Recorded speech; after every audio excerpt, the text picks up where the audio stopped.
Hello, TY mates. Welcome to another episode of TYM Time, episode 29.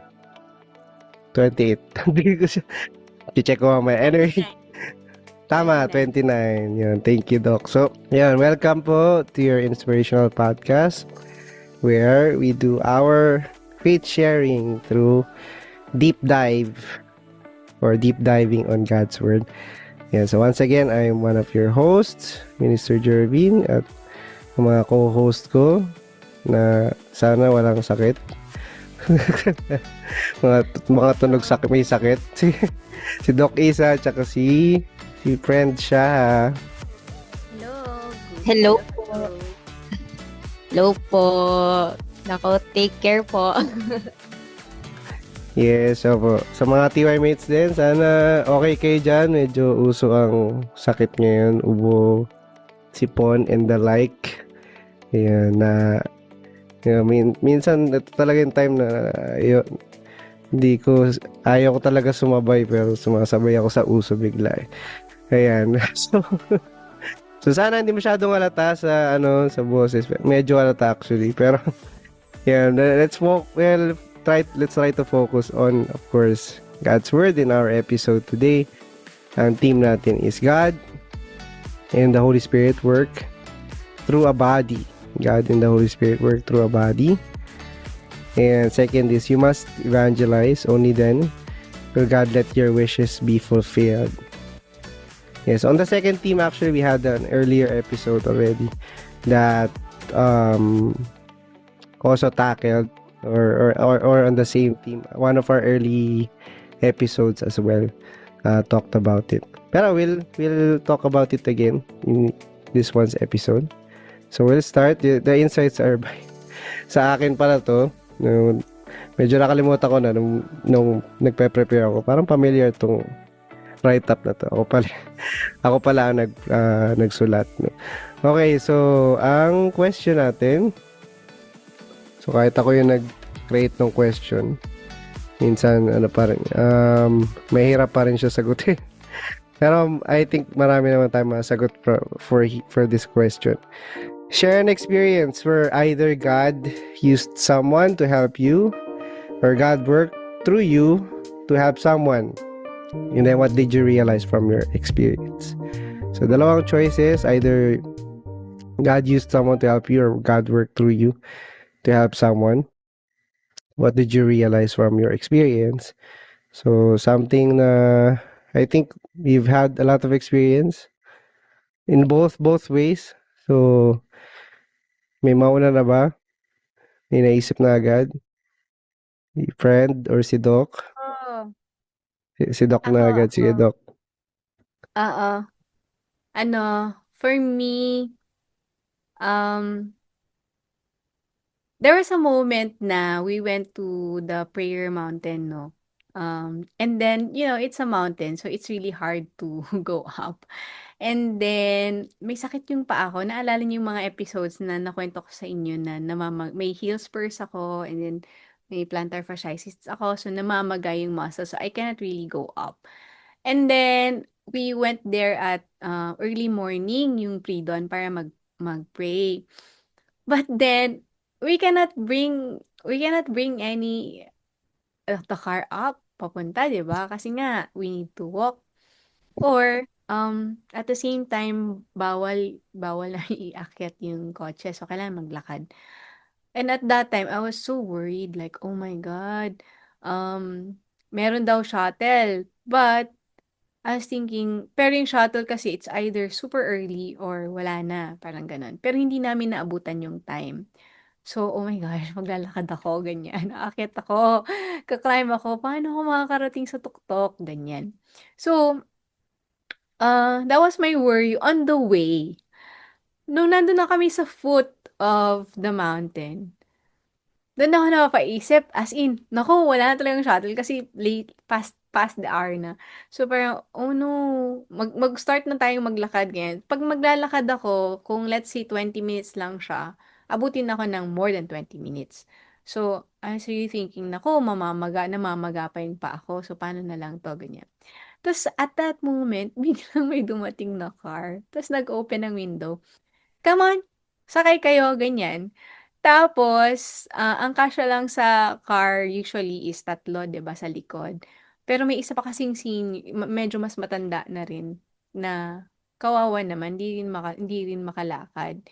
So, buti na lang napagkasya naman. But at that time, I was so amazed, like, wow, really? I was worried na paano ako maglalakad. Ang dami ko nang naisip, paano ako maglalakad, yung pa ako namamaga, tapos mamamaga pa more, paano yung next days, ganyan. Then that's the time I realized na, okay, God will really help us and God will provide the things that we need along the way. So, so amazing, like really timely. Nakailang steps pa lang kami and then nagpapawis na ako. Biglang, ayun na yung car. So, and then not all cars na dumadaan nagpapasakay, but that car really opened the window and then sabi niya, "Come on." Parang gano'n. So, I was thankful to God na, "Oh God, you solved my ano, my worry again." So, I was thankful. Yun, that was one. Yan, thank you, Doc. Next na meron tayong special guest. Nakakapasok lang. Maganda tawagin mo.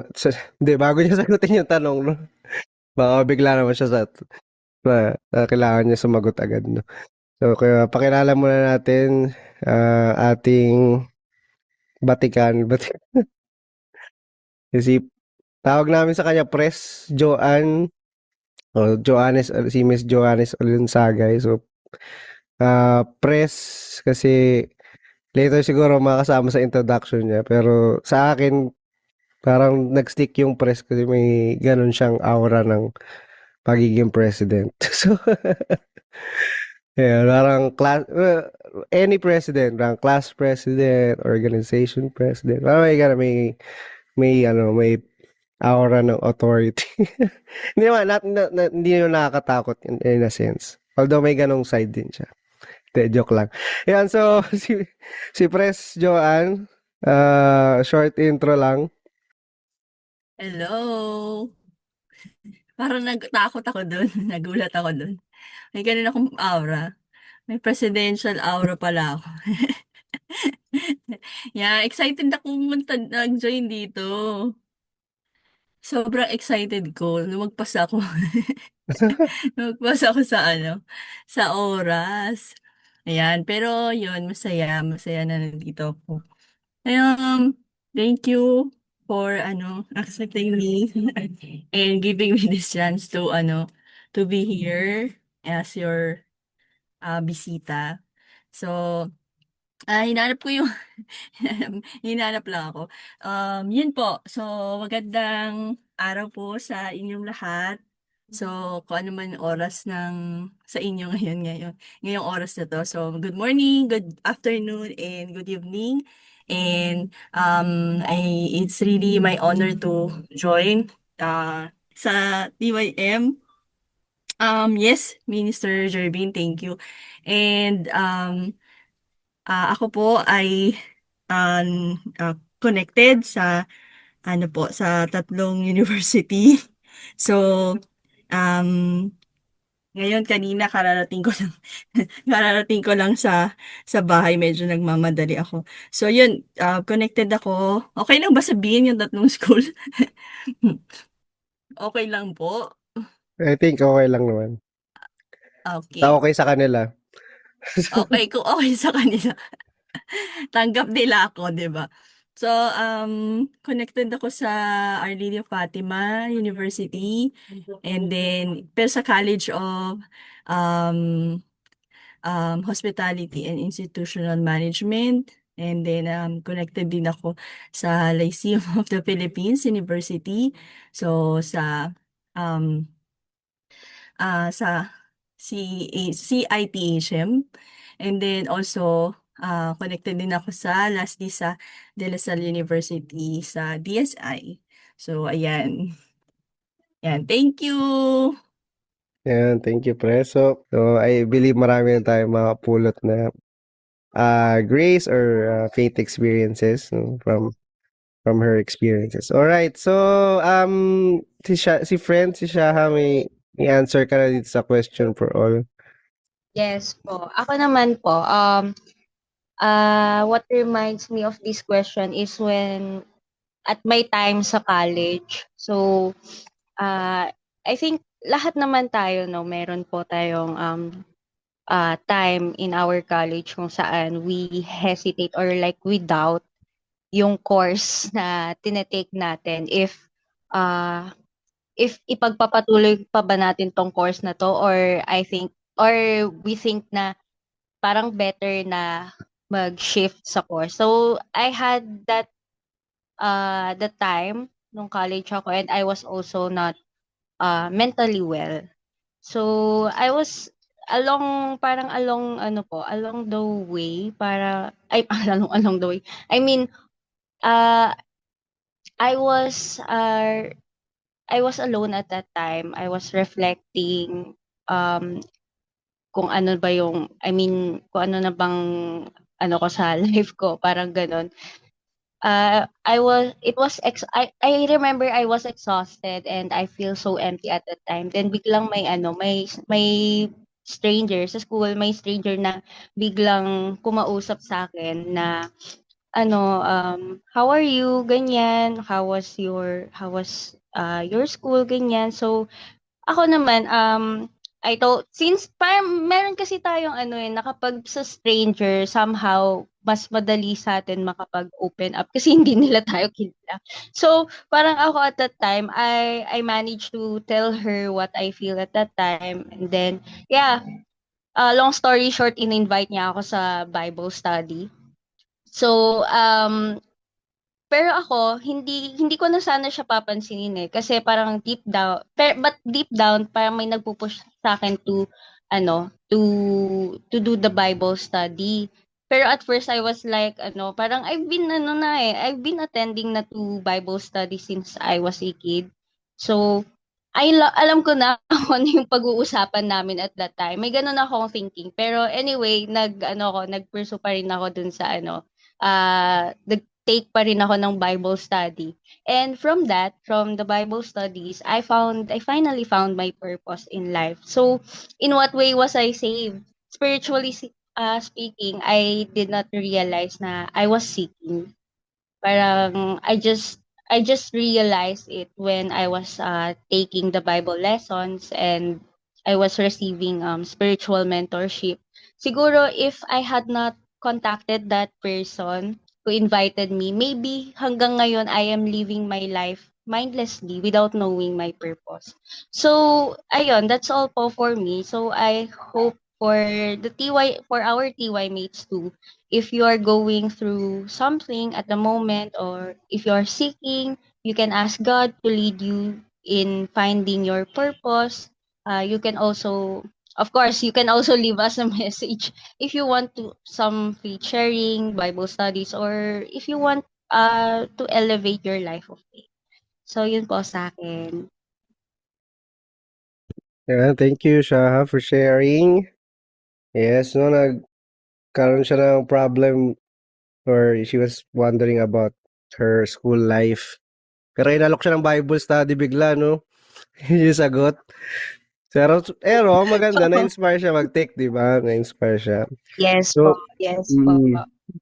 Hindi, what I wanted to say with that is that, yan, sa mga TY mates, pag may sometimes it feels like ay problema ka with this or with that or something na tingin mo completely unrelated sa faith or sa spiritual life or parang hindi naman to connected kay God, hindi naman yun yung mag-resolve ng problem ko.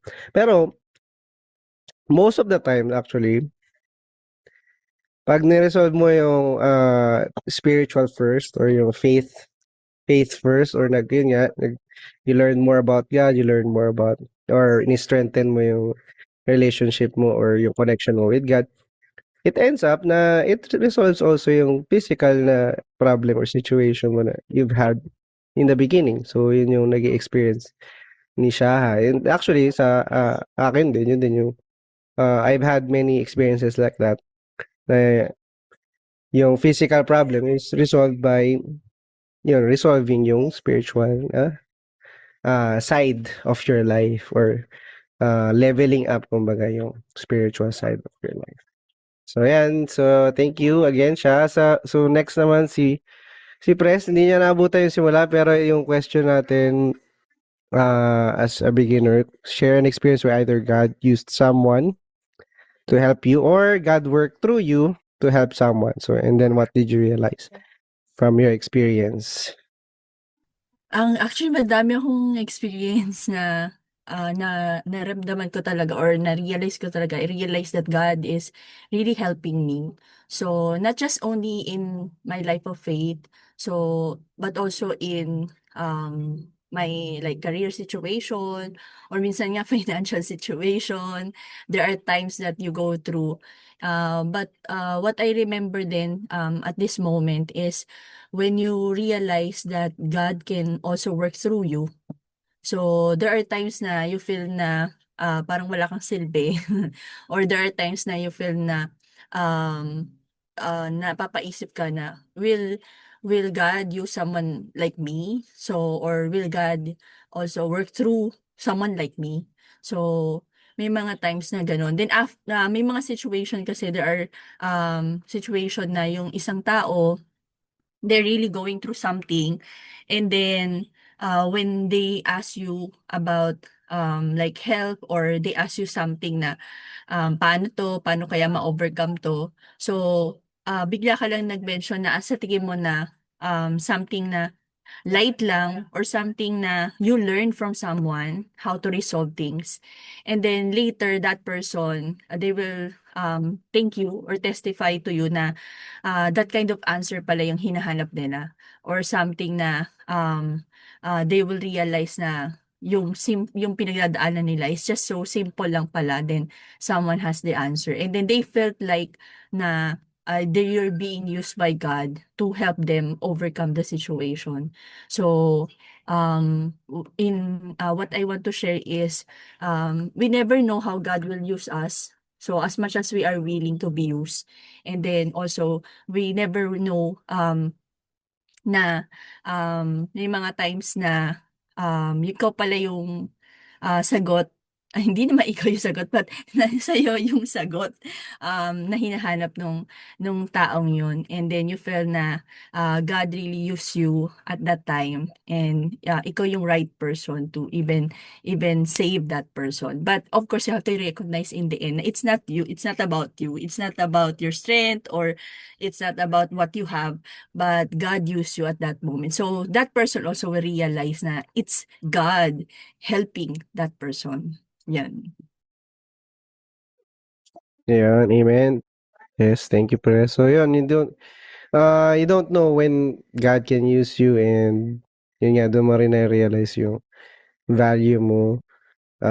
Sometimes you feel lacking, or not, parang it's hard for God to use you, pero in reality, ikaw pala yung perfect person to be used for that moment or for that person. So, ayun. Sa akin, quick lang siguro, siguro continuation from last week's question for all, yung na-share ko experience. When I had time out sa faith, kumbaga. So God, di ba na-share ko na God used someone. Ang tinerm ko last time is somebody God sent a visitor to me. So, yung experience na yun, hindi ko na-share na part is, yung visitor na yun, the reason why he visited at that time is because he had a dream, no? He had a dream about sa akin, no? So, hindi ko na i-share yung full dream, pero he had a dream, it felt like he had to act on that dream, kaya siya pumunta bigla sa bahay. And then, yun, from there, and also another person that time also talked to me, na nagkaroon din sila ng dream, no? Wherein yung dream, hindi ko rin share yung full details yung dream. Pero ang naalala niya doon sa dream, in the dream, it felt like the Lord was looking for, inahanap daw ako ni Lord. So, yan lang yung shinare niya sa akin. So, parang, At that time kasi I felt very discouraged sa sarili ko. So, I didn't really feel like any words would go through me or parang tatago sa akin. Kasi at that time I felt na very callous or parang medyo hard-headed. I didn't want to go to church. I didn't want to talk to anyone. So, wala naman actually sinabi sa akin any particular na parang um, sermon or proverb or wala namang one-line sentence at all. Pero yung fact lang na I felt yun through the dreams no, God was looking for me. Kasi syempre, hindi nga ako naka-connect spiritually. So, siguro hindi ma-connect ni God yung, hindi na ako ma-contact sa dreams ko, no? So I had somebody else do the dream, no? And ayun, I didn't no words but just the dreams in itself.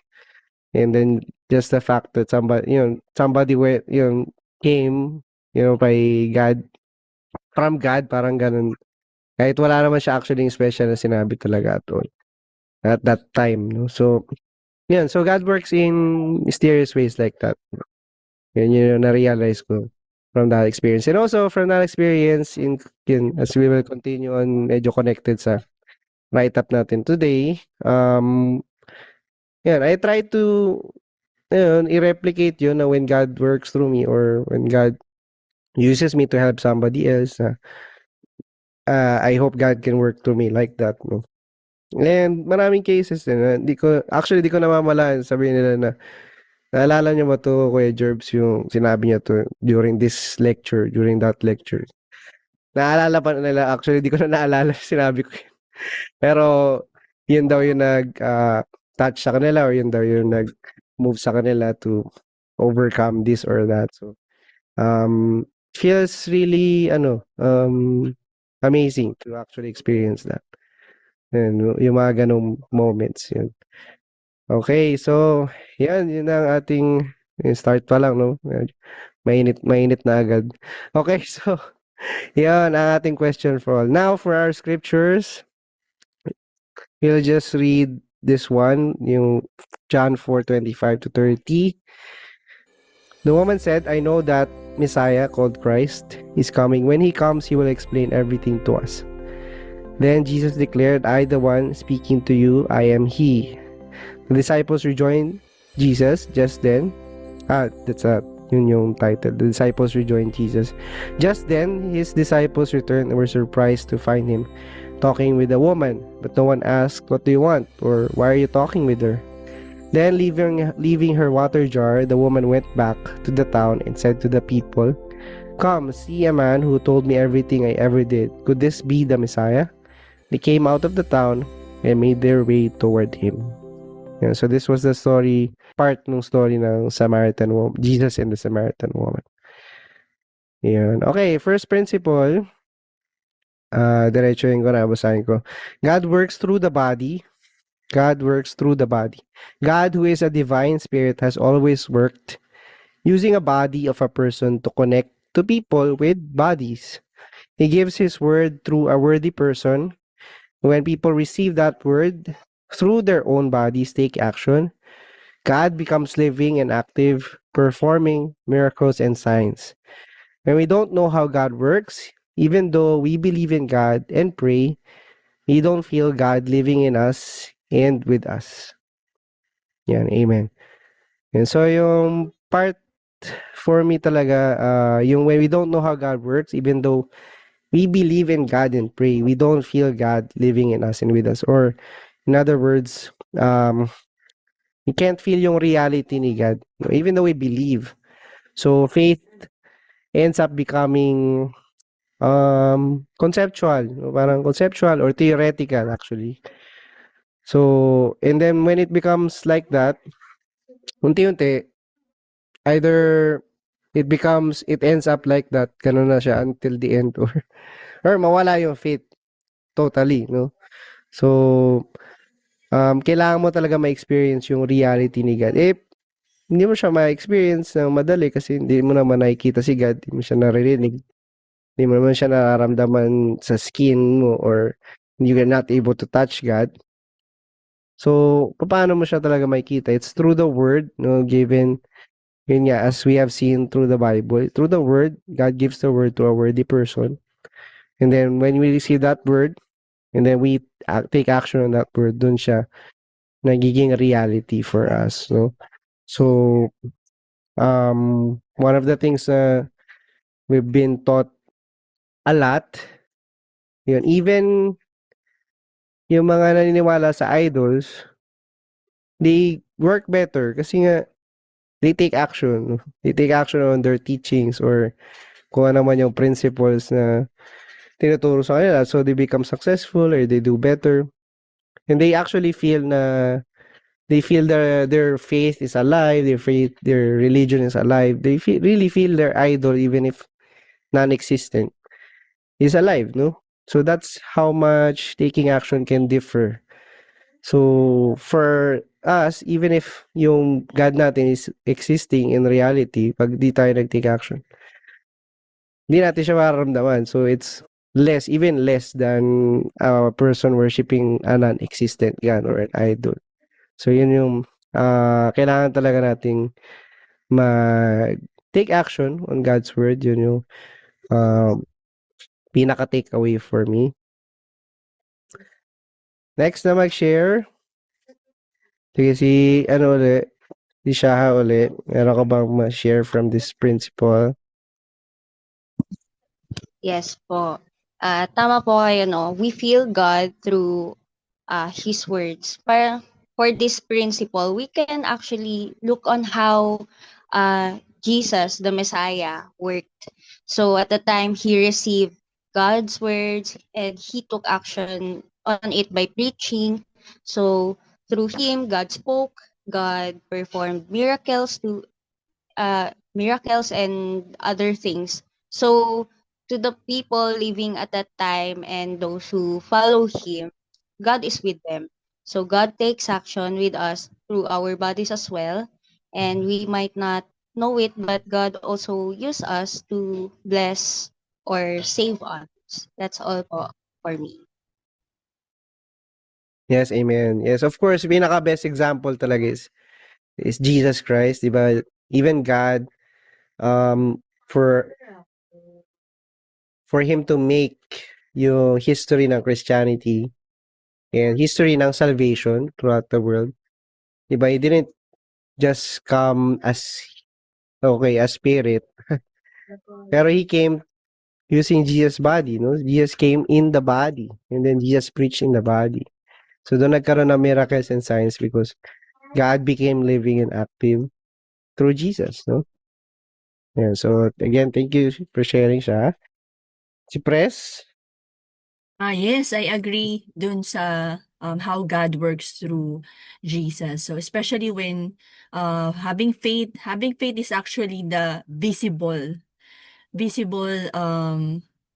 siya yung visibility of having faith with God. So, nagma-manifest siya through taking action with God's word. So, also it's important if we know kanino nagwo-work si God or sino yung example of putting God's word and following God. So si Jesus siya yung kumbaga one of the standards. So if we look at the Bible, there's a lot of people God used and si Jesus yung take action of believing in God, especially yung when it comes to obedience. So, siya yung nag-manifest lahat into his life. So, for us, human being, kailangan din kasi na may tinitignan tayong example. So, malaking factor din siya. So, having Jesus to look up to, someone who put the words into action. So, meron din tayong pwedeng sundan. Even in our generation now, for sure there are people as well, even our life, sabi nga ni Shaha kanina, God can work through us by us putting the words into action and even speak through our life. So, yun. Amen. Thank you, Pres. Ayan, tapos, so, next naman, papabasa natin yung walang ubo. Si Shaha na naman. Pabasa yung pangalawang principle. God fulfills your wishes when you evangelize. We have met God because He worked through the body of a person to share the gospel to us. We are able to acknowledge that grace by becoming God's body in sharing the gospel to someone that God wants to meet through us. When we do not share it, that grace is forgotten and lost. On the contrary, that grace is multiplied by God as much as we evangelize. In that way, your first love with God is never lost. Amen. So ituloy ko na po to, no? Like what I said earlier, there are times that God will use us to touch others' heart. So it is important for us to take action once we receive the inspiration of the Holy Spirit. So those who take action or those who takes action uh, united with God will gain blessings. Yun po sa akin. Amen. Okay, so sa akin, itong God fulfills your wishes when you evangelize. Yung part talaga for me, yung in that way, your first love with God is never lost. Kasi yung first love mo with God, syempre, when you, nagsisimula naman yun talaga, when you receive the gospel, di ba? So, yung first grace, kumbaga, yung first love. So, there's really no way to repeat that, no? Hindi mo naman kasi siya mauulit talaga. And, um, wala rin namang way na, unless na-record mo yung exact moment, no? Para balikan talaga yung mismong moment na yun, no? Of course, pwede mo siya balikan through your memories. And sometimes when you pray, no, when you tell your story. Pero best way talaga to, parang yung moment na yun, yung grace na yun, ay maramdaman mo uli in reality in its, let's say, purest way, no? Pinaka way talaga mararamdaman mo yung first love or first grace. It's when you try to also share the gospel. Especially when you testify how you receive the gospel or paano ka binago ng gospel, paano ka binago ng words. Yun, yung grace na yun, natutuloy talaga siya. No, na hindi siya nawawala or hindi mo siya nakakalimutan, no?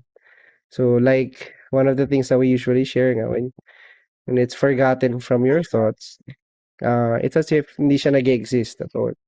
So yung grace na yun, even though it really did happen in your life, pagka nakalimutan mo siya, then, di ba, that grace is lost. So, the only way hindi siya mawala sa isip, of course, if you, yun, pass, or, yun nga yung, what's amazing with grace or with faith, or with the gospel is, when you receive it, it's meant to be passed on. No? Hindi talaga siya, it's not meant to just keep it to yourself. No?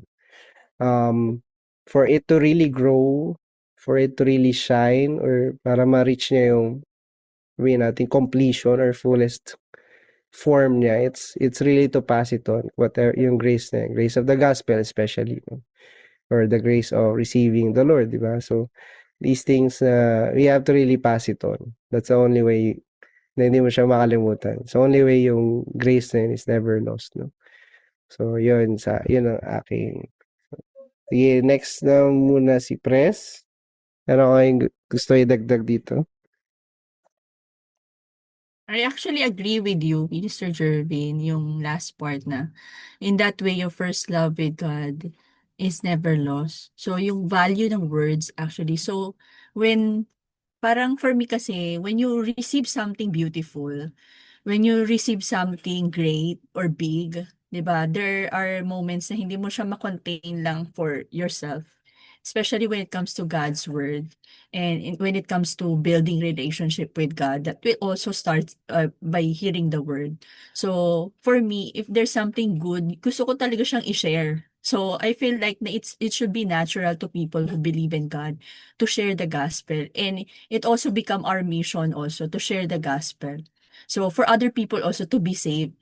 So to establish also their daily life of faith with God or daily life of love and faith with God. So it also become natural. Pero nag-stick din sa akin yung title na God fulfills your wishes when you evangelize. So iniisip ko, ano ba yung wishes ko na natupad when I share the gospel or when I invite people to listen to the gospel. So it will boils down dun sa pinaka-heart ko na I want to get closer to God. I want to know God. So yung wish ko na to live my life to with God. So yun which is yun yung love mo, yun yung first love mo.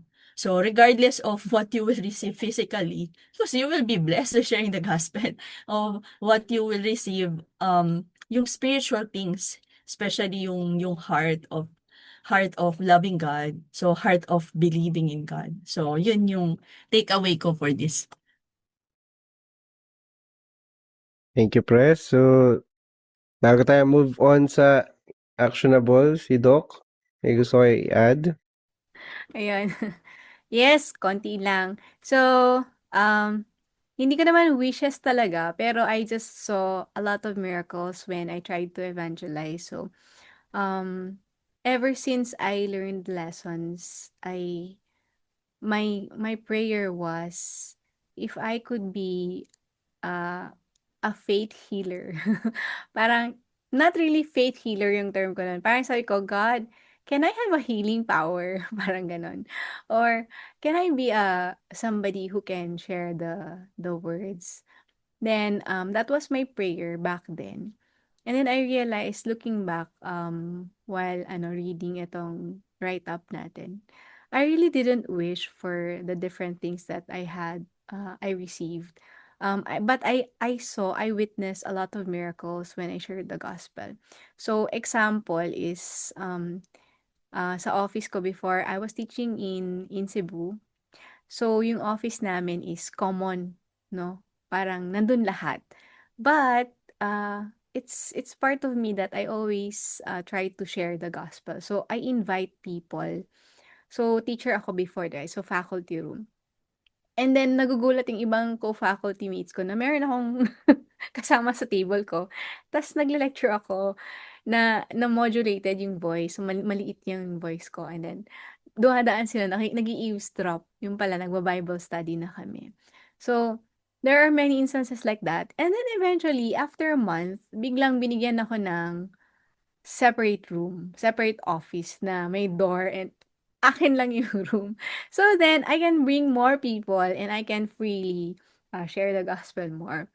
And then eventually, another bigger room. So parang hindi ko naman winish. I didn't even ask. I didn't request it. And hindi rin sila yung mga officers talagang nakita ako na I needed room.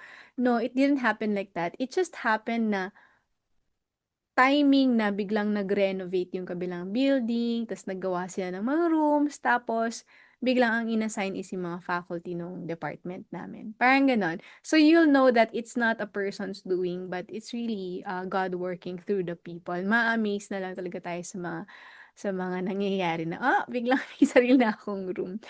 And then, that's one. And the other thing was, the best thing siguro na nawi-witness ko, it's not really about my wishes, but whenever I meet somebody, for example, there was one person I talked to dito naman sa Manila.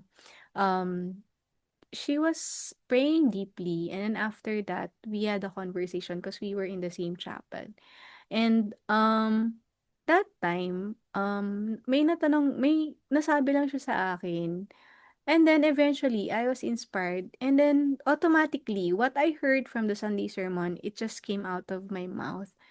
And then gulat na gulat siya. And then, ayun na, tuloy-tuloy na yung conversation. And then, that person confessed na, wow, parang you are so young, but you have, you are sharing deep words. And at that time, I was only like 21 years old. Siya parang nasa 30s. So, that's the time I realized na, nga no, it's not really my thoughts. But, what I witnessed there was a person who suddenly had the hope and joy to really go back to God. Hindi siya taga Manila eh. Nadaan lang siya sa chapel na yon. She's from Pangasinan or Tarlac, around that area or Pampanga. Basta around that area. So, uwi na siya sa hapon na yun. Nagdumaan lang siya to pray because meron siyang pinagdadaanan na something difficult sa life niya. Then, that's the time I realized na, okay, the words of God are really powerful. It's not me. I'm not claiming any credit, but it was really joyful for me to witness how people change when they hear good words from the gospel or they hear the words of God. So, yun lang from me. It's not really just fulfilling my wish, but seeing how miracles are happening, not because of people, but because of the words of God. Yun lang. Amen. Thank you, Doc. Yes, I think we can connect yung we talked a lot last podcast nyo. We receive blessings according to our vessel, yun yung naging common theme natin. And, yeah, wishes, blessings. Nare-receive natin siya when we evangelize kasi it's a time na we show God that we do have a bigger vessel, no more than ourselves. So, dahil lumalaki yung vessel natin, mas nadali natin ma-receive din yung blessings. Or God readily gives the blessings to us kasi we have the bigger vessel na. So, ayun. Alright, so for our actionable insight, so, basahin ko rin.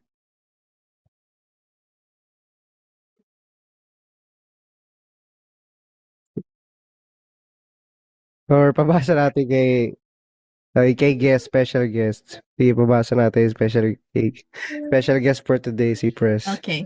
So, actionable insight. So, 1, know how God works. So, actively learn about how God works. Then you can see and feel God in reality, and you will have a faith that is truly living and active.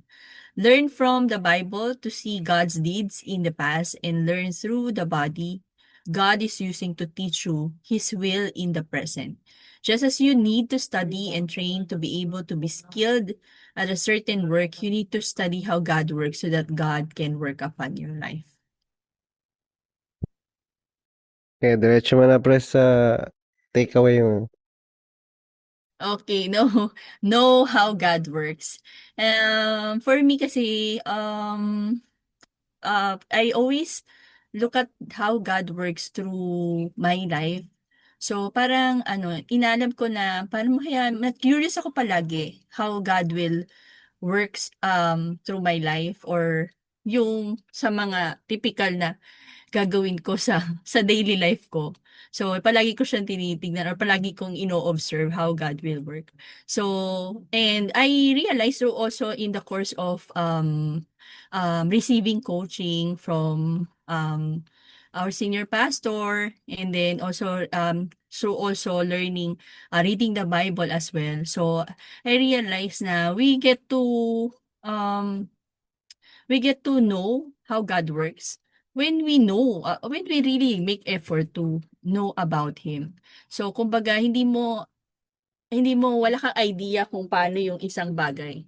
Kung hindi ka conscious about that. So, yun yung parang lagi kong naiisip or lagi kong pinuput in my mind na how God will work through this situation or how God will work through this certain person.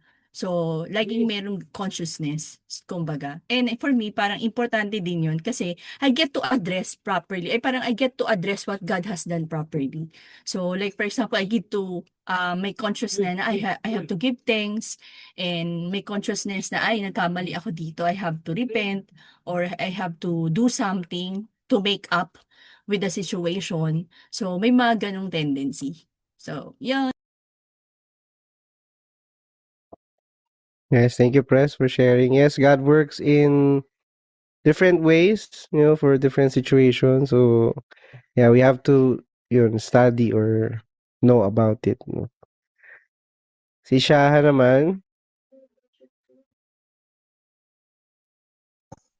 Yes po, best talaga to read the Bible if you want to know God, to understand His heart. You really have to read the Bible kasi doon mo makikita yung dun mo makikita or ma-observe on how God works. If you want to read it multiple times, even better kasi you'll understand in a deeper way how God works. Yun po yung sa akin. And also, it is a reminder for us to read our Bible. Yes. Yes, yun yung laging challenge sa atin ni Ru whenever she's here. Yung Bible challenge. So, basahin natin yung Bible, no? So, I think nasa resolution natin lahat yan ng January. Yung February na, pero let's get on to it kung hindi pa yun. So, yes, that's true. We have to learn the Bible to know about how God works. Okay, Doc, kayo naman. Ay, ako ulit. Okay. Know how God works. Mm, for me, I want to know more, because of course we can see yung life natin. Sometimes kasi meron tayong misconception, no, na pag namatay tayo, dun lang natin talaga makikita yung the spiritual world, the heaven, the paradise, like that. But we are taught also to try to see how God works. God is a spirit, so basically try to see how God works while we are living on the earth. So it's important for us to understand not only um, through um, through the words, but really in reality, yung mga nakikita natin, and be able to communicate with God through the nature. Nature is a big book daw, sabi. So, through nature, we can also see how what God, or we can talk to God through nature, and we can receive messages from God through nature. So, um, I think that one, yun din yung gusto kong i-practice more, aside from the words, and also receiving realizations by looking at nature. So, yun lang from me.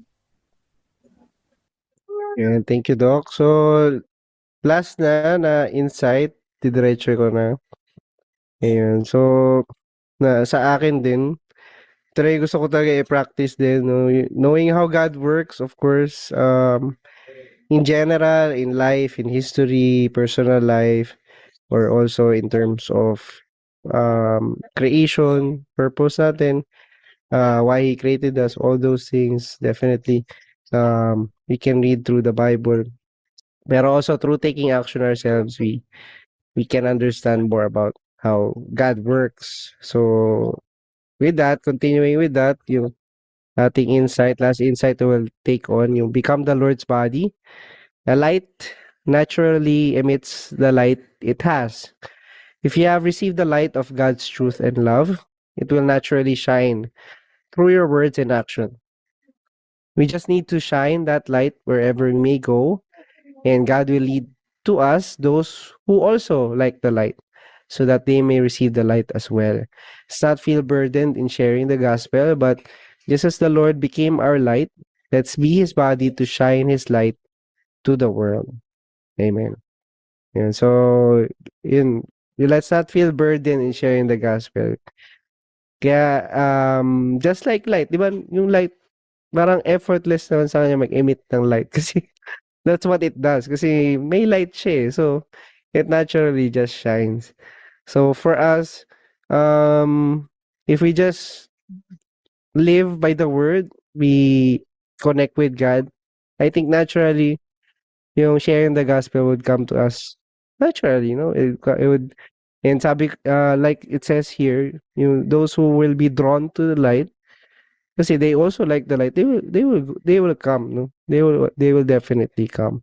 So it's more of us to be ready, no, maging prepared to share the gospel. And yun din naman yung advocacy and the inspiration behind from this podcast. You know, we received a word, we received a faith that is, worth sharing. That's why we want to share it, no? Even if we're starting very small. We right now wala pa tayo sa mga mga malaking podcast with a lot of following. Pero what we have in mind in our prayers and our hopes, we're thinking beyond not just our generation, but even beyond our generation, that this can become something na people will be drawn to listen to, and let them become close to God, let them become just like ni friend Shaha kanina, maging seeking, di ba?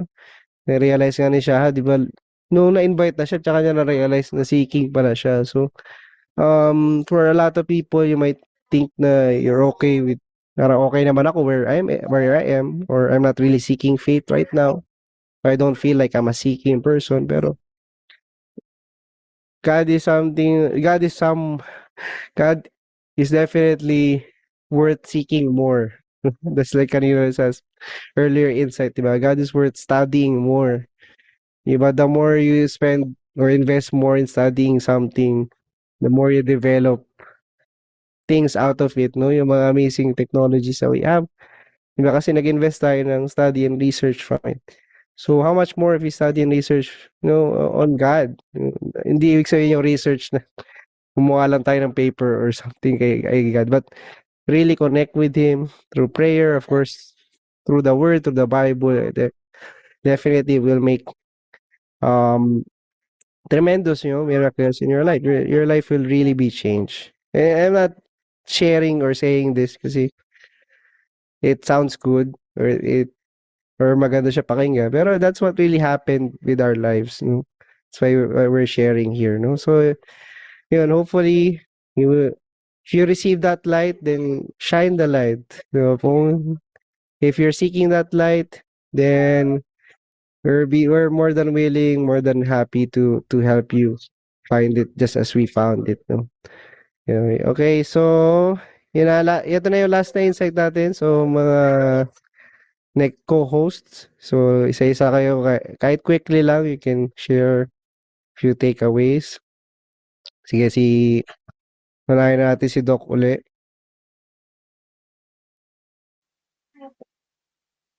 Ayun, gusto ko yung light.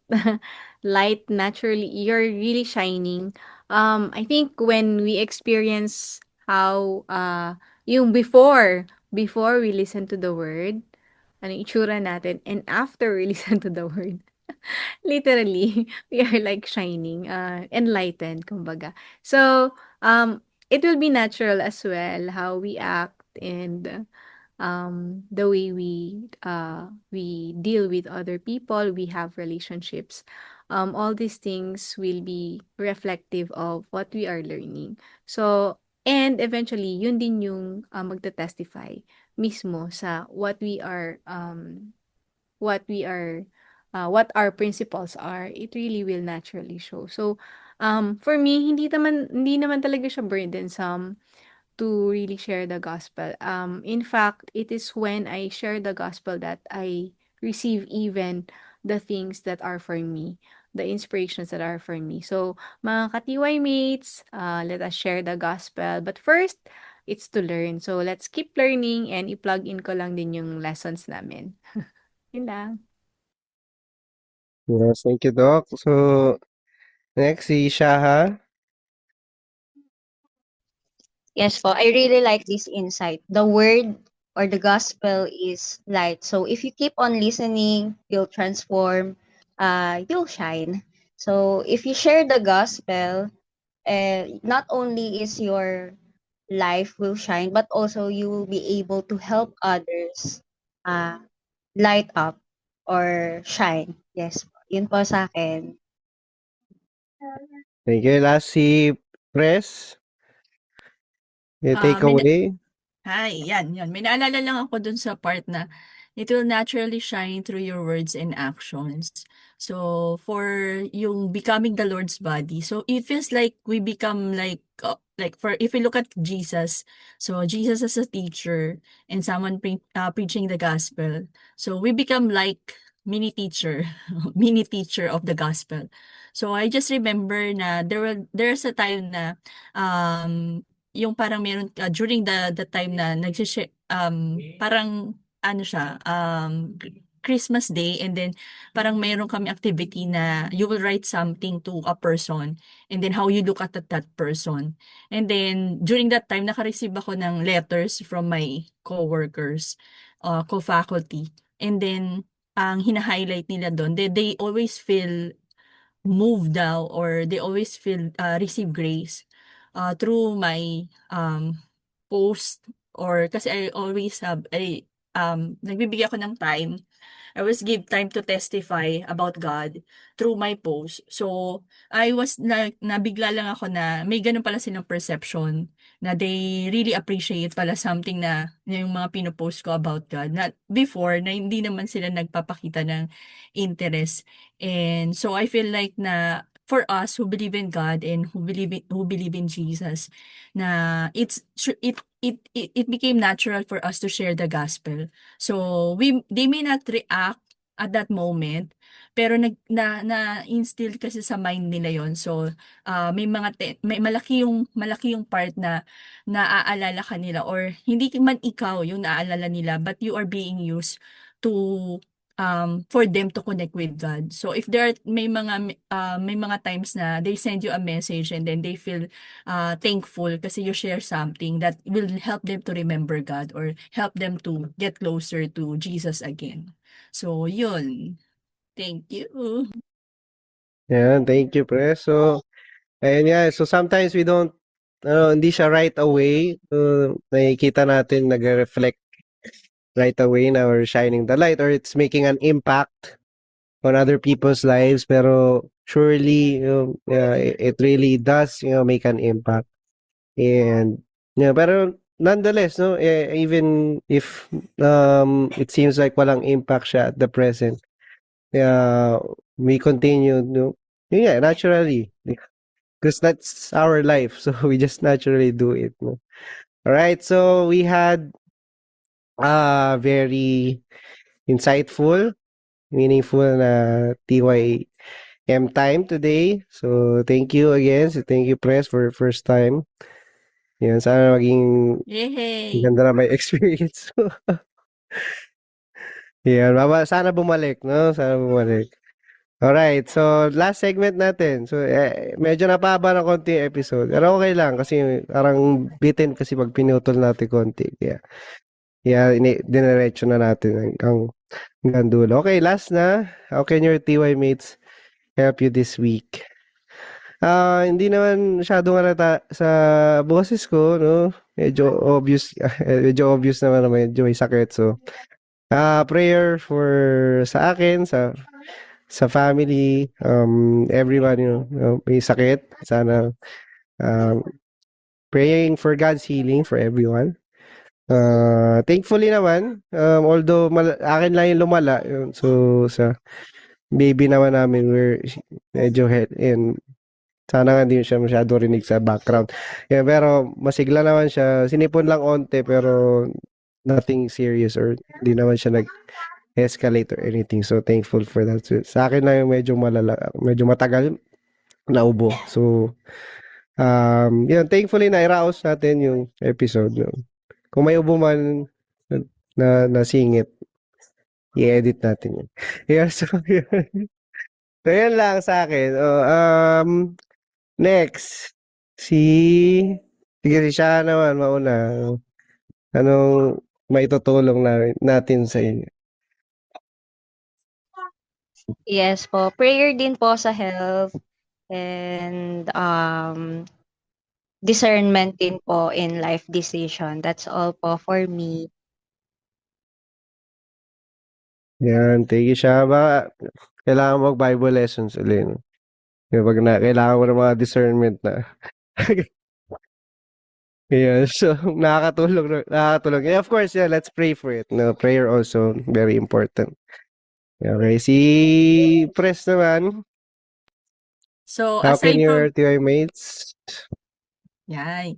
So, aside from prayer, siyempre prayer din. So, medyo jam-pack yung aking schedule. So, palagi akong, ano, malaki akong bulagta sa pagod. So, aside from that, so I just want to share na lagi ako nakikinig ng TYM Time, yung mga binabalikan yung mga previous episodes. So every morning kasi I always ride train papunta sa work. So kaya lagi kong pinakikinggan yung TYM um time mga episode. So I think for all the listeners, so keep on listening kasi may mga grace kayong marireceive. And also may mga times na, napakinggan ko na pero nung pinakinggan ko ulit, uy, okay yun parang okay yung part na yun So nare-refresh din ako. So I get to be mindful of God more. So yun. So thank you. Yes, thank you, Press. Isingit mo kami sa schedule mo and syempre thank you sa pakikinig lagi sa ating sa podcast. Alright, so last na si Doc. How can we help you this week? Ayun, aside from prayers, also to have more TYM TYM times. So, ang ganda kasi, it's so nice to share grace. And share ko lang kanina, I was trying to call si Press, 'di ba? Kasi magsa-start na tayo. And then I can't call. So, parang naka-twice na ako, tapos walang sagot. So, sabi ko, okay, God, maybe it's time to start na. So, nag-start na kami and we prayed. And then I prayed for Press na I remember I prayed for Press na I forgot kung anong pinag-pray ko. But I remembered. And then suddenly, after the prayer, nung nagsa-start na, biglang nag-chat si Press. So, na, naka-idlip dahil sa pagiging pagod. And thank God. Nagising po ako. Nagising siya. And I was thinking na, wow, amazing, no? Parang through the prayer, I guess God woke up, help Press wake up. So, yun, I think for me, it was kind of another grace na, because of the prayer also, right? So, yun, prayer request din for our health and for the ongoing situations ngayon sa Philippines. Ang daming different stuff na nangyayari sabay-sabay, but yeah, yun lang for me, more on health and having good thoughts. I think this is something that I really want to achieve, like having good thoughts, because there are a lot of things na nangyayari, and also when there are a lot of things na nangyayari, medyo nababaon tayo sa mga ganon, and kind of it affects our thoughts. So I'm trying to listen again and again to different words and to our sermons, to the sermons natin. But really, the prayers will help. And just like today, nung nagpray ako for Presan, it really happened. So amazing. And I thank God. I confess na it was really God who helped us today. Yun lang po. Thank you, Doc Isa. Amen. Yes. Amen. That's true. So prayer really works. So let's continue to pray. And kung meron kayong gusto i-share, any grace or inspiration or comments, feedback, or questions, you can email us at tympod.ntgm@gmail.com or text us at 0921-456-5661. Nasa description din yan. So, yan lang for today's episode 29. So, yan, February na. Wow, ang bilis ng panahon. So, yan lang. See you again next week. Bye-bye, TY mates. Thank you. Bye po and take care.